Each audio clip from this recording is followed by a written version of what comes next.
Hello YouTubers, Joe Kersey here on July 23rd, Sunday night at 2017 at 2022 in the evening Eastern time, and we're now having a rain.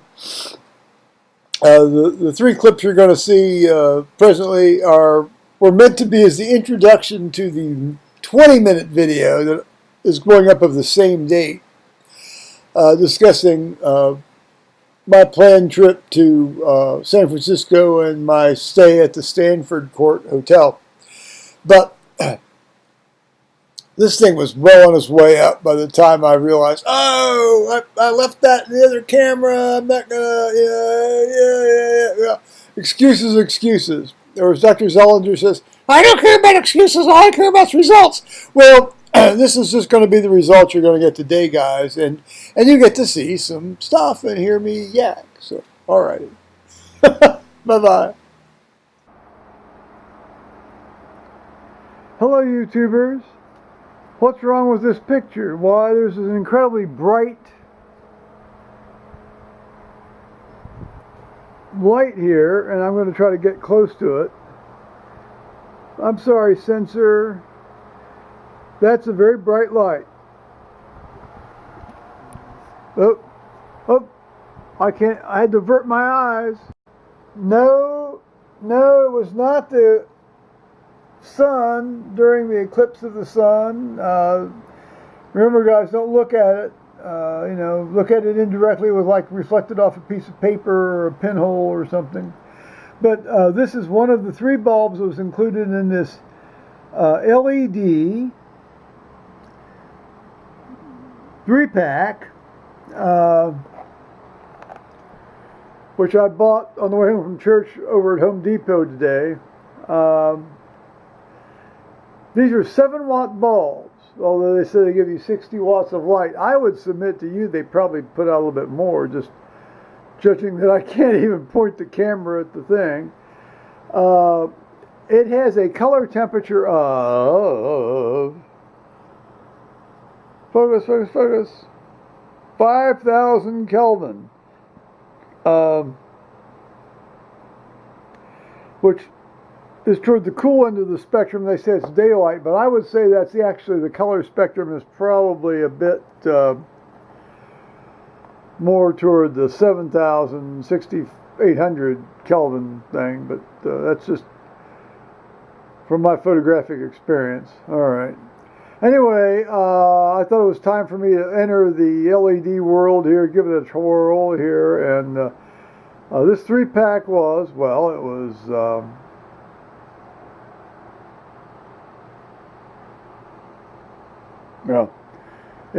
I think I paid $17 for this 3-pack, so it's about $7 a piece, $6.50 a piece, when all's said and done with tax. So we'll see how that works. Ooh, all right. And I also bought. I had 3 keys made, 3 copies of my house key made. One for Liz, one for Thomas. Paul has one that I'll give back to him, and this is for me because I need a spare. So, since I'm going to be traveling here in the next couple of months, 3 months, people might come and I might need people to come check on the house. Liz has said she would. Thomas has sort of indicated he might. And again, like I say, I need a spare key for myself too. So that's what I did. That was my post-church activity. So hello YouTubers, now to get kind of officially started on Sunday, July 23rd, 2017, at, what did I just say? It's Sunday, July 23rd, 2017, and it's 1942 in the afternoon, or evening now, Eastern time, and that's what confused me. And it was also I started to say 1974, because that's when my son was born. My son was born 43 years ago today, and good heavens, that was just a hellishly hot day. It was 104 degrees. I may have mentioned that before. Well, it was. It caught my attention.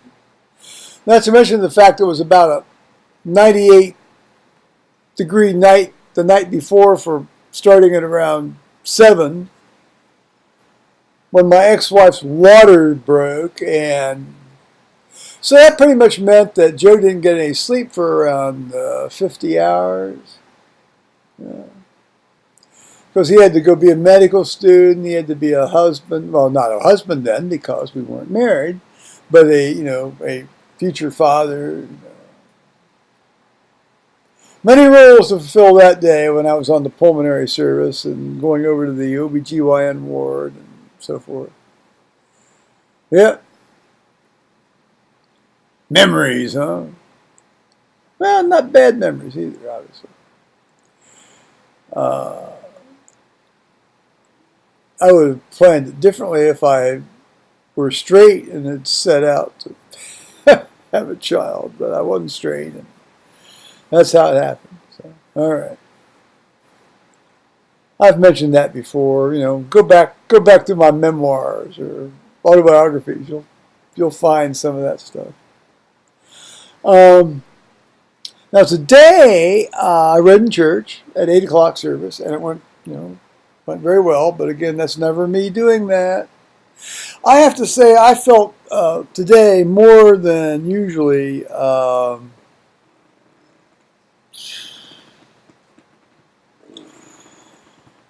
in the cone of the Holy Ghost while I was doing the readings and offering up the prayers to the people.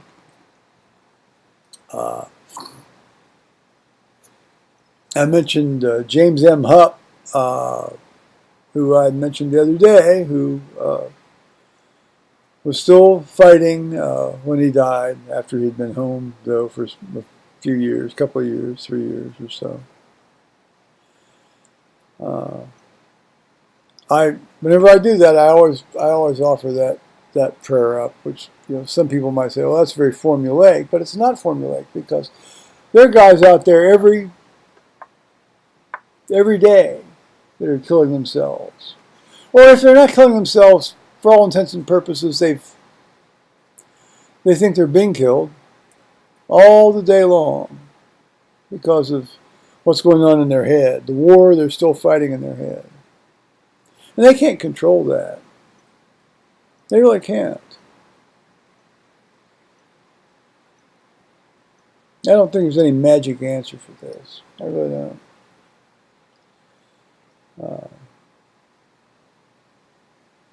Anybody's ever had a really, truly stressful job where they've seen horrible things, and I have. And occasionally I do get, well, not now, and hadn't been for several years, but for the first, I stopped working in 1991. Up until around 2005, I would have some of these things, Yeah, not anything like these guys have, but similar type mental experiences, particularly at night. So it's very real. It's very real. God bless that guy. God bless his family. I know they wanted to save him. Oh, how they wanted to save him. But it's a disease, guys. It's a disease. Diseases kill people sometimes. And that might sound like an easy explanation, but it's an explanation a lot of people can live with. Let's put it that way. Now, as my mother liked to say, let's talk about happy things. That was maybe want to puke when she said that. So this trip to San Francisco to see my friend, and he's just going to have to tolerate me referring to him as my friend from the Southern Ocean. I'm not using his name. I'm not giving any details. My trip over to San Francisco to meet him is progressed afoot, the planning anyway. And it'll be August 3rd to August 3rd to August 8th. He's leaving August 8th. I'm coming back home August 8th. He's planning on arriving in San Francisco either August 3rd or 4th, and I'm going to arrive in San Francisco August 3rd. Okay. So we have flights and everything. So I used my credit card points for about 2/3 of this ticket, and there was another $180. So the airfare is about $180 for me, out of pocket. And now, then, how do you find a hotel? Well, there's lots of hotels in San Francisco, and they range from the seedy to the really nice. I'm not going to spend a night in a $600 hotel. I ideally was looking for a hotel around, between $200 and $250 a night, because that's basically, if you want to be down where it's reasonable, within walking distance of things, that's about what you want. Well, I ended up at the Stanford Court. Now, the Stanford Court is a legendary hotel in San Francisco. It's built on the site and incorporates part of the house of Leland Stanford, who, built the first building on that site, and of course, eventually it was burnt down and was destroyed in the earthquake of 1906. But there's a little bit of a fence and things, I guess, that are, it's the Leland Stanford site, hence Stanford Court. In 1978, when I was out there as an anesthesia resident, just before they hired me to go on faculty at Ohio State, this fella, who actually had interestingly been on the admissions committee that interviewed me for medical school, he was out there with his kind of boyfriend. Yeah, his boyfriend. There was an anesthesiologist up in Cleveland Clinic, and they were staying at the Stanford Court, and they throw a huge dinner. I mean, when I say a huge dinner, I mean we're talking like a huge dinner for all the people from Ohio State that had come out for this American Society of Anesthesia meeting. And magnificent service, magnificent food, and this is really private. We're talking about a long, narrow, private dining room at the Stanford Court, and I thought to myself, these guys have it dicked. At some point, if I can ever stay at the Stanford Court, I want to stay at the Stanford Court. Well, it turns out I can. Now, I can't do it more than once, probably, but I can. And so that's what I'm going to do. We have here, have that. Stanford Court, see, Stanford Court. It actually doesn't say Stanford Court on this, does it? But it shows a picture of it. Now, the thing about the Stanford Court is they have a lot of hidden fees. One of which is a $20 a day Wi-Fi charge. Even though a lot of the other reviews say free Wi-Fi, my ass, it's $20 a day. And then there's a hotel amenity charge of $22 a day. Now, what that covers is if it rains and you want to borrow an umbrella, or they have bicycles, you can just, they'll loan you bicycles, you can drive, puddle around the city and so forth. And there are a couple of tours that are included, they call them curated tours, not guided tours. Walking tours, that's great. Hell, I need to walk. I need to go my dead ass and walk. So that might be fun.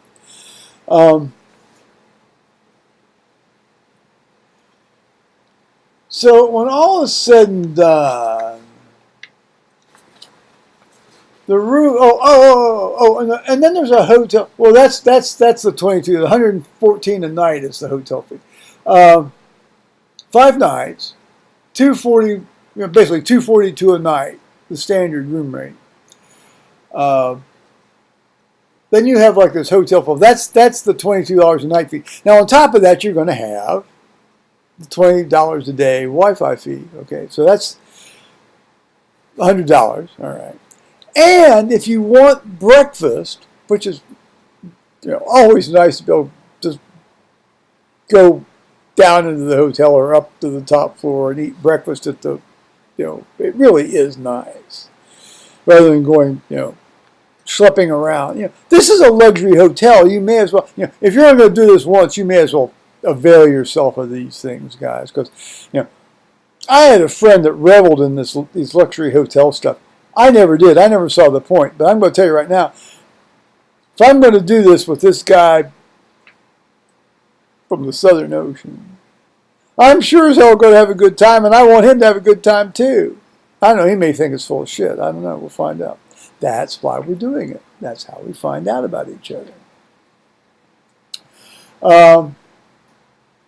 So there, and then of course, the taxes are $200, and fees. I like that, and fees. So we're starting here at $1,523, but remember that does not include the $100 Wi-Fi charge. So we're looking at basically $1,650. All right. But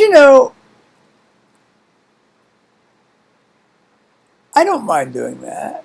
There was something else that's going to happen here too, which I'm omitting. Oh, there's a little tiny one somewhere. I have a feeling that by the time I check out, when all's said and done, it's going to be about $1,850. I kind of expected that. It's the Stanford Court. It's on the second highest point in San Francisco. Coit Hill, Telegraph Hill is the highest point. This is the second highest point. It's all right. It's fun. It's fun. If I'm going to fly completely across the country to meet this guy and see this guy, I want to have fun. I know, and I want him to have fun.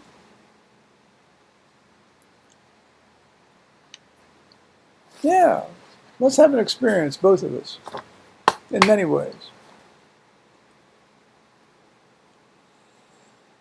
Yeah, so I'll be going out on Delta. Delta Airlines gets the tip this time for going out and coming back. Hopefully coming back. And now I want to show you this new little thing here.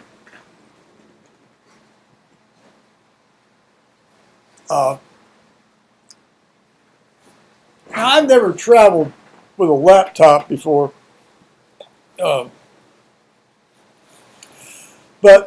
I knew there had to be these things called like these little computer slip cases. So let's see, there's here. Let me show you. There's that. So, not like a computer bag where you carry it around, and so forth, but.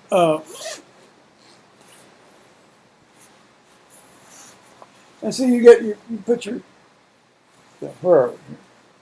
MacBook Pro in there. See the El Capitan. That's my MacBook Pro number 2. Peeking out, and then it's got like 80,000 emails of trash I've got to get off there here at some point. And then you've got like this little thing here you can use for your like your power adapter and so forth, or it says like a USB thing. But I'll put an Ethernet. I'll take an Ethernet cable with me in case they have Ethernet connections rather than Wi-Fi. Maybe the Ethernet will be free. I don't think so, but we'll see. Anyway, so I've got this. This is a Case Logic product.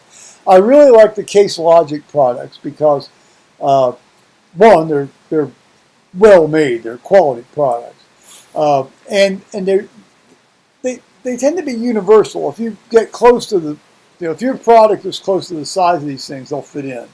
This was designed for MacBook Pros that were with the disk drives, the regular drives, not the solid state drives. And so there's a certain amount of leeway in this thing that the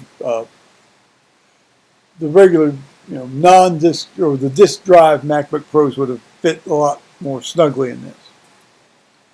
We're not having we've been rain pretty much off and on all day, and now it's getting heavier again.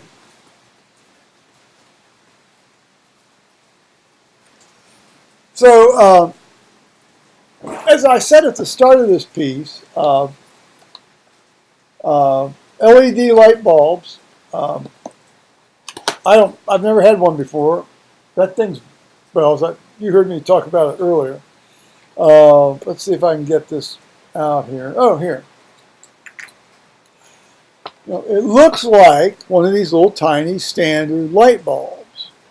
Like a standard incandescent bulb. Or one of those little tiny fluorescent bulbs that's got like a little plastic dome over it, And I think this is a plastic dome. I mean, this little plastic thing has nothing to do with the fact that it will produce light. And unlike a light bulb, if you break the glass, an incandescent bulb, it'll fuck up the light bulb. Not so much for this, I don't think. But it's got the standard base. And this is a 7-watt bulb. Let's see what it says here. It says 7 watts, 5,000 K color temperature. I think it's more closer to 6,800 K color temperature, but that's me. That's the photographer in me. So yeah, they claim it will last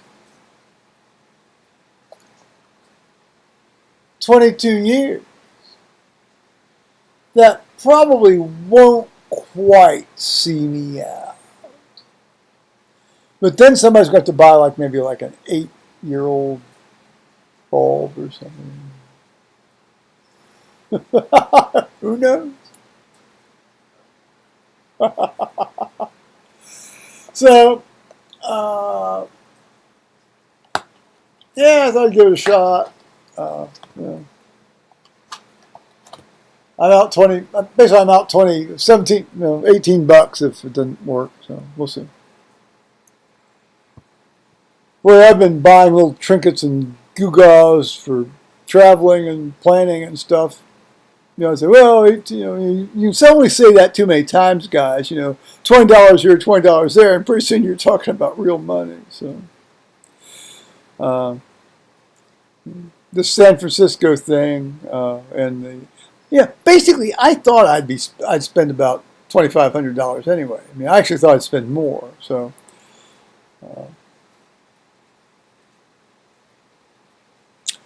we'll either end up just loving the hell out of each other after this trip, or hating each other's guts one way or the other. So we'll find out. And that's one reason why I'm doing it. All right. Bye-bye, YouTubers.